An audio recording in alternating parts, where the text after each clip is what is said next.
تمام پرائیویٹ اسکولوں میں اب سرکاری کتابیں جو ہیں وہ پڑھائی جائیں گی، یعنی کہ ایک کامن کریکولم جو ہے وہ سیٹ اپ کیا گیا ہے جموں کشمیر انتظامیہ دوارا، اور صاف طور پر یہ حکم نامہ جاری کیا ہے کہ جتنے بھی پرائیویٹ اسکول ہیں 6ٹھی جماعت سے لے کے 8ویں جماعت تک جو ہے سرکاری کتابیں پڑھائی جائیں گی۔ حالانکہ پیرنٹس کی بھی یہی ڈیمانڈ تھی اور جتنے بھی اسٹوڈنٹس ہیں ان کے والدین کا بھی یہی کہنا تھا کہ کتابیں بہت زیادہ مہنگی ہیں، کتابیں اس قدر مہنگی ہیں کہ کوئی خرید نہیں پاتا۔ حالانکہ ایک نظریہ یہ بھی ہے اور دوسری طرف سے یہ بھی آدیش جموں کشمیر انتظامیہ دوارا بنایا گیا کہ ایک یونیفارم ایکیڈمک کیلنڈر جو ہے وہ بنایا جائے، اس کا سیٹ اپ کیا جائے، اور اس سیٹ اپ کرنے کے بعد جموں اور کشمیر کے امتحانات جو ہیں وہ ایک ساتھ لیے جائیں۔ مگر اس پہ مسلسل بات ہماری یہ رہی کہ آج تک کہ اس سے پہلے بھی یونیفارم ایکیڈمک کیلنڈر آیا ہے کشمیر میں اور وہ باقاعدہ طور پر فیل رہا ہے۔ کس طریقے سے فیل رہا ہے؟ کیونکہ کشمیر کا موسم اور جموں کا موسم بہت ہی مختلف ہے۔ حالانکہ کشمیر کے وہ راستے، وہ گلیاں اور ٹرانسپورٹ کی بات کریں وہ بند ہوتے ہیں اس وقت میں جبکہ جموں میں امتحانات لیے جاتے ہیں۔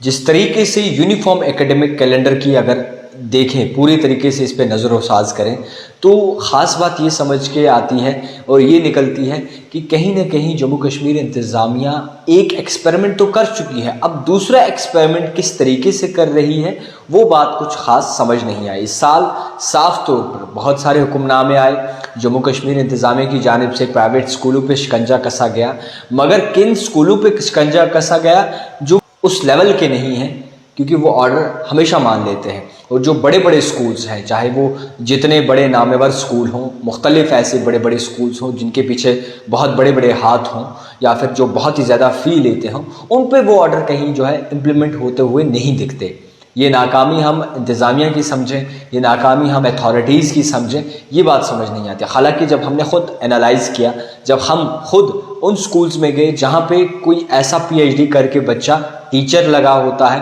اور وہ وہاں پہ بچوں کو پڑھاتا ہے، تو صاف طور پر ان پہ سامنے یہ آتا ہے کہ جو ہمارا پڑھا لکھا یوتھ ہے، آپ کہتے ہیں سرکاری نوکری بھی نہیں چاہیے، آپ کہتے ہیں سرکاری نوکری کے پیچھے مت جاؤ، تو جو پرائیویٹ سیکٹر ہے یعنی کہ جو پرائیویٹ سکولز ہیں ان میں اگر کوئی ہمارا پڑھا لکھا بھائی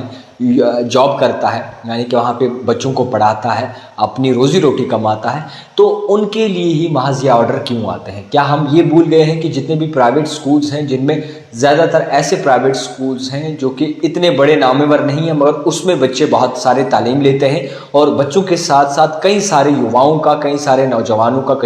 جموں کشمیر کے نوجوانوں کا روزگار بھی چلتا ہے۔ ہمیں اس بات کو بھی دیکھنا چاہیے۔ پرائیویٹ سیکٹر بالکل ٹھیک ہے، شکنجہ آپ کا سے ٹرانسپیرنسی ایک مینٹین کیجیے، مگر اس میں ہمیں یہ بھی دیکھنا ہے کہ ان پرائیویٹ سکولوں میں کتنا ہمارا ایسا یوتھ ہے جو وہاں پہ بچوں کو پڑھا کے اپنے دن نکالتا ہے، اپنی روزی روٹی چلاتا ہے۔ اور سرکار ایک طرف سے دعویٰ کر رہی ہے کہ بہت سارے ایسی جابز فراہم کی جائیں گی، اس جابز کا نتیجہ کیا آتا ہے آخرکار وہ بھی سمجھ نہیں آتا۔ اور اسی کے ساتھ ساتھ مسلسل بات یہاں پہ یہ ہے اور یہ سمجھانی ہے کہ سرکار نے ایک بار تو یونیفارم ایکیڈمک کیلنڈر کا ایکسپیریمنٹ کر لیا تھا، اور دوسری بار پھر سے اب یونیفارم ایکیڈمک کیلنڈر جو ہے وہ بنایا گیا ہے، یعنی کہ تبدیل کیا گیا ہے امتحانات کو، سیشنز کو، یعنی کہ ایکجٹ کیا گیا ہے۔ اور اس کو لے کر کس طریقے سے حکم نامہ آیا ہے یا کتنا یہ کامیاب رہے گا، بات کریں ڈوڈا کی، کشتواڑ کی، کرگل کی، یا پھر گریز ویلی کی، بانڈی پورہ کی، یہ مختلف ایسے جو ایریاز ہیں جو کہ دیہاتی علاقے مانے جاتے ہیں، گاندربل اپر ریچ کی بات کریں، تو ان میں بچے کس طریقے سے امتحانات میں حصہ لیں گے؟ کیا یہ امتحانات ٹائم ٹو ٹائم ہوگا؟ اور جس طریقے سے پہلے کشمیر کا الگ سیشن ہوتا تھا، جموں کا الگ ہوتا تھا، اس میں بچوں کو یہ کنسیپٹ تھا کہ ہمارے امتحانات بہت اچھے وقت پہ ہیں جن میں ہمیں کوئی پریشانی کا سامنا نہیں کرنا پڑ رہا، ہمیں کوئی پریشانی نہیں آنے والی، تو بالآخر بچے خود کو تیار کرتے تھے۔ تبدیلیاں دو بڑی آئی ہیں جموں کشمیر میں، ایک تو یونیفارم ایکیڈمک کیلنڈر کو پھر سے لایا گیا ہے، ایک بار تو فیل رہ چکا ہے، ایک بار پھر سے لایا گیا ہے عمل میں، اور دوسرا یہ کہ جتنے بھی پرائیویٹ سکولز ہیں ان پہ شکنجہ کسا جا رہا ہے، مگر شکنجہ ان سکولز پہ کسا جا رہا ہے جو کہ جن کی پہنچ نہیں ہے آج اور جو اس قابل نہیں ہے، ان پہ شکنجہ کسا جا رہا ہے۔ اور جو بڑے بڑے نامور سکول ہیں، کچھ ایسے سکولز ہیں، ان پہ خاص ترجیح نہیں دی جا رہی۔ اور اس میں سوال یہاں یہ بھی پیدا ہوتا ہے کہ ایک طرف یوتھ اپنی جابس کی بات کرتا ہے، اگر وہ کسی پرائیویٹ اسکول میں پڑھاتا ہے تو اسی پرائیویٹ اسکولس کے اوپر شکنجہ آپ کستے ہیں، اسی پرائیویٹ اسکول کے اوپر آپ لگام کستے ہیں کہ جناب آپ کی فیس نہیں دینی، آپ کے بچوں کی کتابیں نہیں خریدنی، آپ کی یہ چیزیں نہیں کرنی، تو اس میں کہیں نہ کہیں ہمارا یوتھ بھی بہت زیادہ سفر کرے گا، بچے بھی سفر کریں گے، یوتھ بھی سفر کرے گا۔ اور یہ حکم نامہ کس طریقے سے آگے اس کا انت کیا ہوتا ہے، یونیفارم ایکیڈمک کیلنڈر جو لایا گیا ہے اسے آپ کس نظریے سے دیکھتے ہیں، یا پھر جو پرائیویٹ اسکولوں پہ شکنجہ کسا جا رہا ہے اسے آپ کس نظریے سے دیکھتے ہیں، اور جو سرکاری نظام بنایا گیا ہے یعنی کہ